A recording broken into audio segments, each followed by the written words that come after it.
Hello everyone, welcome back to my YouTube channel friends. आज की video में आप सभी का एक बार फिर से स्वागत है। और आज की वीडियो में हम लोग डिस्कस करने वाले हैं क्लास 6 की एनसीईआरटी की थ्योरी और प्रीवियस ईयर क्वेश्चंस को, जो कि हमारे रिलेटेड है सीटेट पेपर 2 से। इससे पहले हम लोग क्लास 6 की ही ज्योग्राफी की एनसीईआरटी के थ्योरी और उससे जुड़े हुए प्रीवियस ईयर क्वेश्चंस को डिस्कस कर चुके हैं। देखिए फ्रेंड्स, थ्योरी और प्रीवियस ईयर क्वेश्चंस को चैप्टर वाइज डिस्कस करने का एक बेनिफिट ये होता है कि आपको पता चल जाता है कि कौन से चैप्टर से किस तरह के क्वेश्चन पूछे जाते हैं। तो अगर अभी तक आपने मेरे वो वीडियोस नहीं देखे हैं तो आप चैनल के प्लेलिस्ट में जाके चेकआउट कर सकते हैं। मैंने क्लास 6 की एनसीईआरटी ज्योग्राफी को प्रीवियस ईयर क्वेश्चंस के साथ कंप्लीट करवा दिया है और आज से हम लोग स्टार्ट करने वाले हैं पॉलिटी क्लास 6 की। और ये भी ऐसे ही पैटर्न में रहेगा, पहले चैप्टर वाइज थ्योरी और उसके बाद chapter wise previous year questions.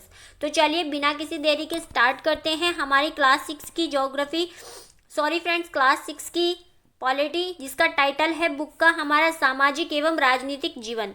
तो इस बुक में सबसे पहला चैप्टर आता है आपका विविधता की समझ, अंडरस्टैंडिंग ऑफ डाइवर्सिटी। और अंडरस्टैंडिंग ऑफ डाइवर्सिटी में यहाँ पे आपको स्टोरी के माध्यम से दो लड़कों की कहानी दी गई है, जिनका नाम है समीर 1 और समीर 2, जो कि अपने रिलीजन, कास्ट, क्रीड और अपने इकोनॉमिक कंडीशन, अपने सोशल बैकग्राउंड, इन सभी से डिफरेंट हैं। तो वहाँ पे जो है आपको समझाने की कोशिश की गई है कि कैसे दो लोग एक ही नाम के साथ भी अलग अलग हो सकते हैं, किस आधार पर, उनकी लैंग्वेज, उनकी जो रिलीजन है वो, उनकी इकोनॉमिक कंडीशन वो, उनके सोशो कल्चर जो एस्पेक्ट होते हैं उन सभी में वो डिफरेंट हो सकते हैं। अब इस चैप्टर में जो डाइवर्सिटी वर्ड है उसके दो एस्पेक्ट दिए हुए हैं, एक पॉजिटिव और दूसरा नेगेटिव। तो यहाँ पर जो डाइवर्सिटी वर्ड है इसको पॉजिटिव वर्ड माना गया है, यहाँ पर इसकी पॉजिटिविटी को शामिल किया गया है और एनसीईआरटी के अकॉर्डिंग डाइवर्सिटी एक पॉजिटिव वर्ड होता है। तो इसके नेगेटिव एस्पेक्ट को क्या माना गया है? इसके नेगेटिव एस्पेक्ट को कहा गया है इनइक्वालिटी, असमानता। तो यहाँ पर जो आपका डेटा दिया गया है उसको ही हम डिस्कस करेंगे, स्टोरी पे हम नहीं जाएंगे क्योंकि क्वेश्चंस आपके स्टोरी से ना बन के डेटा से बनते हैं। सबसे पहले यहाँ पे वर्ड दिया गया है डाइवर्सिटी या विविधता। तो विविधता या अनेकता ये क्या होता है? ये होता है एक सकारात्मक शब्द, एक पॉजिटिव वर्ड, जो कि हमारे बीच जो अंतर पाए जाते हैं, जो डिफरेंस पाए जाते हैं, उनको पॉजिटिव वे में शामिल करता है अपने अंदर। और विविधता के कुछ आधार होते हैं, बेसिस ऑफ डाइवर्सिटी।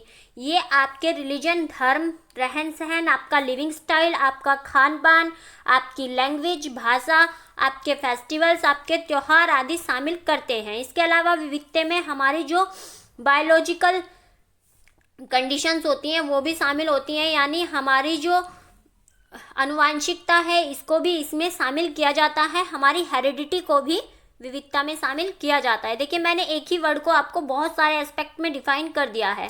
अब हमने देखा कि जो आपकी विविधता है इसके नेगेटिव एस्पेक्ट को भेदभाव के रूप में एनसीईआरटी में दिया गया है। तो असमानता, अनइक्वालिटी या गैर बराबरी के रूप, कौन कौन से इसके रूप होते हैं, कौन कौन से इसके एस्पेक्ट होते हैं वो बताए गए हैं। जैसे कि अवसर की कमी, कई बार योग्यता होते हुए भी हम लोगों के पास अपॉर्चुनिटी नहीं होती, तो ये भी एक रूप बन जाता है हमारे लिए इनइक्वालिटी का।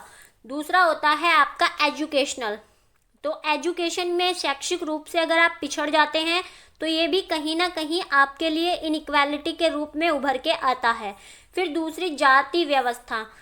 तो जो हमारी जाति व्यवस्था है ये प्रारंभ में, अगर हम पूर्व वैदिक कल्चर की बात करें तो उस टाइम पे ये काम के आधार पर बटी हुई थी, यानी कि एक ही घर में सभी जाति के लोग पाए जाते थे क्योंकि उनकी जाति होती थी उनके काम के आधार पर। बाद में ये जन्म के आधार पर होने लगी कि जो जिस प्रोफेशन वाले फादर के यहाँ जन्म लेगा वो उसी कास्ट का हो जाएगा। तो ये जाति व्यवस्था भी हमारे लिए असमानता का कारण बनती है। आप लोग अभी भी किसी विलेज साइड चले जाइए तो वहाँ पर अभी भी लोगों को ऊंची जाति और नीची जाति में विभाजित करने का जो है कहीं ना कहीं देखने को मिल जाएगा। हालांकि संविधान अब इसकी अनुमति नहीं देता है और लोग भी जो है अपनी थॉट को पॉजिटिव कर रहे हैं, लेकिन फिर भी कहीं ना कहीं ये सुनने में आपको मिल ही जाएगा। इसके बाद आ जाते हैं हमारे आर्थिक आधार, यानी हमारे इकोनॉमिकल बैकग्राउंड। तो उसी स्टोरी में आपको बताया गया है कि कैसे समीर एक अच्छी फैमिली से बिलोंग करता था, पढ़ा लिखा था और कैसे समीर दो एज में छोटा और काम करने में व्यस्त और गरीब फैमिली से और मुस्लिम था और उसके फैमिली जो है सांप्रदायिक दंगों का शिकार हो गई थी और कैसे वो न्यूज़पेपर बेचकर अपना गुजारा करता था। तो ये सब कुछ जो है आपको भेदभाव के रूप बताने के लिए, समझाने के लिए स्टोरी के तहत वहाँ पर दिया गया है।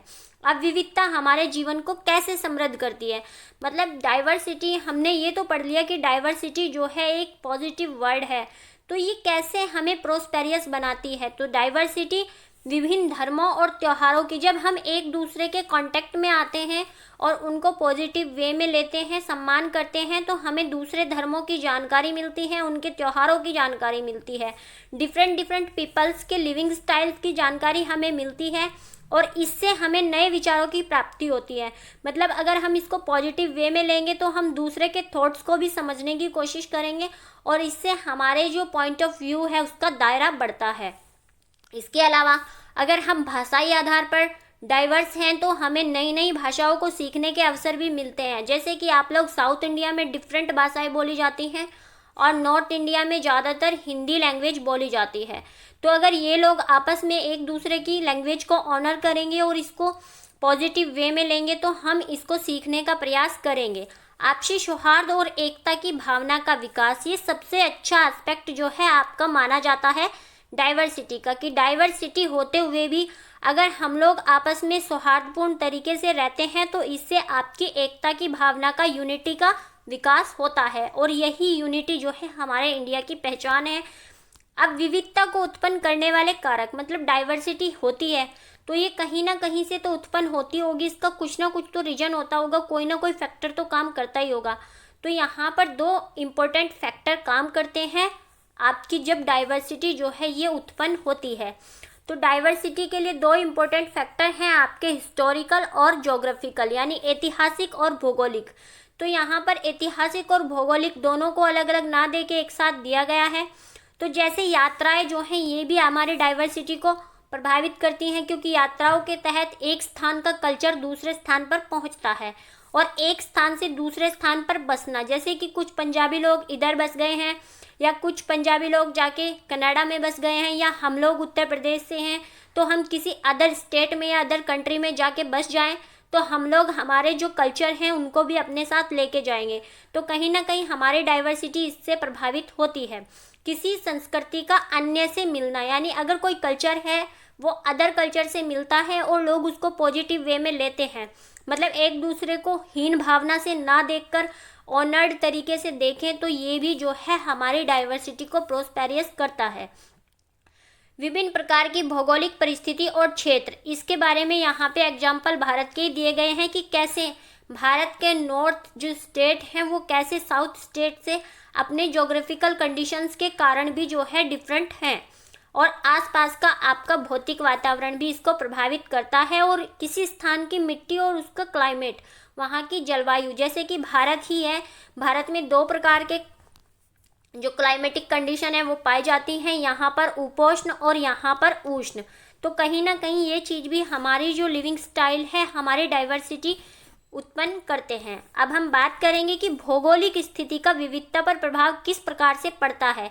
ये समझाया गया है आपको दो एग्जाम्पल्स के तहत, जिसमें कि आपको भारत के ही दो स्टेट्स के बारे में बताया गया है। पहला स्टेट है आपका केरल और दूसरा स्टेट है लद्दाख। लद्दाख जो है ये उत्तरी भारत में स्थित है और केरल जो है ये भारत के पश्चिमी घाट पर स्थित दक्षिण में एक राज्य है। अब मैंने कहा पश्चिमी घाट पर स्थित दक्षिण में एक राज्य, फिर से आपको मैप देखना आना चाहिए। यहाँ पर केरल है तो मैंने आपको बताया था ये पूर्वी घाट है और ये पश्चिमी घाट है। क्लास 6 की ज्योग्राफी में ये ऑलरेडी मैं आपको बता चुकी हूँ। तो यहाँ पर पश्चिमी घाट है और ये भारत का उत्तरी भाग है, आपके सिर की तरफ और आपके फीट की तरफ ये दक्षिणी भाग है। तो ये भारत के दक्षिण में पश्चिमी घाट पर स्थित एक राज्य है केरल, जिसको हम मसाला राज्य भी कहते हैं। तो हम अब इनकी अलग अलग जो विशेषताएं हैं उसके बारे में देखेंगे। पहले हम लद्दाख के बारे में देख लेते हैं। तो लद्दाख जो है हमारा छोटा तिब्बत भी इसको कहा जाता है। तो लद्दाख का उपनाम क्या है, ये है छोटा तिब्बत। और लद्दाख जो है ये पहाड़ी एरिया में स्थित है और ये कोल्ड डेजर्ट है जो कि हिमालय के ट्रांस हिमालय में बसा हुआ है।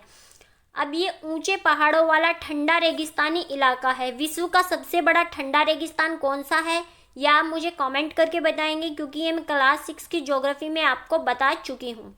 अब ऊंचे पहाड़ों वाला ये ठंडा रेगिस्तानी इलाका है जहाँ पर खेती बहुत कम होती है या फिर नहीं के बराबर होती है। तो यहाँ के लोग फिर गुजारा कैसे करते हैं, तो ये लोग करते हैं अपना गुजारा पशुपालन से और व्यापार के माध्यम से। अब ये भारत तथा तिब्बत को मध्य एशिया से जोड़ता है। तो ये लद्दाख जो है, यहाँ पर बहुत सारे जो है पासिस पाए जाते हैं, दर्रे पाए जाते हैं, जिनके तहत भारत और तिब्बत दोनों ही सेंट्रल एशिया से कजाकिस्तान, किर्गिस्तान आपके और यूरोप जाने का रास्ता भी प्राचीन काल में यहीं से होता था। और इसलिए ये क्या है, ये एक प्रमुख व्यापारिक मार्ग है। तो लद्दाख क्या है, लद्दाख एक प्रमुख व्यापारिक मार्ग है और यहाँ पर वर्षा नहीं होती, बिल्कुल नहीं के बराबर ही वर्षा होती है, अगर होती भी है तो। और ये वर्ष भर बर्फ से ढका हुआ क्षेत्र है। यहाँ के लोगों के पास संपत्ति के रूप में गाय, भैंस, बकरी और पश्मीना शॉल जो यहाँ पे बनती है पश्मीना भेड़ों से, वो होती है। और यहीं से पश्मीना शॉल का व्यापार भी होता है। अगर आपने पेपर 1 के लिए एनसीईआरटी पढ़ी है तो पश्मीना शॉल के बारे में आपको बहुत अच्छे से पता होगा। पश्मीना भेड़ से प्राप्त ऊन से पश्मीना शॉल बनते हैं और ये पश्मीना शॉल जो है हाथ से बनाए जाते हैं और इन्हीं का व्यापार किया जाता है। और यही यहाँ पर लोगों के इंटरेस्ट का प्रमुख बिंदु भी है कि यहाँ से पश्मीना शॉल जो है लोग व्यापार करते हैं। इसके अलावा जब यहाँ के लोग पशुपालन करते हैं तो दूध और दूध से बने पदार्थ होते होंगे और उसी का लोग खाद्य पदार्थों के रूप में प्रयोग करते हैं। तो यहाँ के लोग दूध तथा दूध से बने पदार्थ एवं मांस खाते हैं। इसके बाद नेक्स्ट पॉइंट है, लद्दाख के जरिए ही बौद्ध धर्म तिब्बत पहुँचा है, क्योंकि बौद्ध धर्म का जो ओरिजिन है वो इंडिया में ही हुआ है और यहीं से बौद्ध धर्म अन्य विश्व के देशों में पहुँचा है। तो लद्दाख जो है इसका जरिया बना है कि बौद्ध धर्म तिब्बत पहुंच गया और आज तिब्बत जो है वो लद्दाख के पास का ही देश था जो कि चीन के कब्जे में आ गया है और तिब्बत बौद्ध धर्म का आज भी प्रमुख केंद्र है। और लद्दाख में बने मंदिर और विहारों को जो तिब्बती शैली में बने हुए हैं इनको कहा जाता है गंपास। और ये क्वेश्चन जब पूछा गया था ना तो किसी को समझ नहीं आया था कि कहाँ से पूछ लिया। तो लद्दाख में बने मंदिर और विहार जो कि तिब्बती शैली में बने हुए हैं, जो बौद्ध धर्म से रिलेटेड हैं, उनको कहा जाता है गंपास। और यहाँ पर 400 साल पहले इस्लाम धर्म का प्रचार और प्रसार शुरू हुआ और यहाँ पर जो इस्लाम धर्म है वो 400 साल पहले पहुँचा था और उसी के तहत यहाँ पर आज मुस्लिम और हिंदू धर्म के लोग रहते हैं। और यहाँ पर जो तिब्बत का प्रमुख ग्रंथ है, ये तिब्बत का राष्ट्रीय ग्रंथ भी है, केसर सागा, और ये लद्दाख में काफ़ी प्रचलित है। और यहाँ पर इसके गीतों को जो स्थानीय लोग हैं, चाहे फिर वो इस्लाम धर्म के लोग हों चाहे फिर बौद्ध धर्म के लोग हों, वो गाते हैं और इस पर नाटक भी खेलते हैं।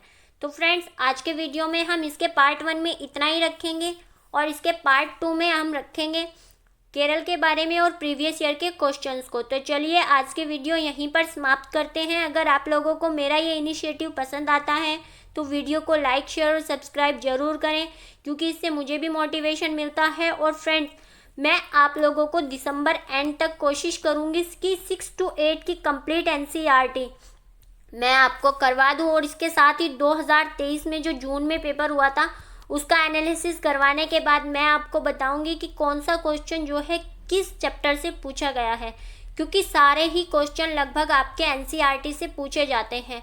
इवन पेडागोजिकल क्वेश्चन भी एनसीईआरटी से ही आते हैं, जिनका पता आपको अपकमिंग चैप्टर्स में लग जाएगा।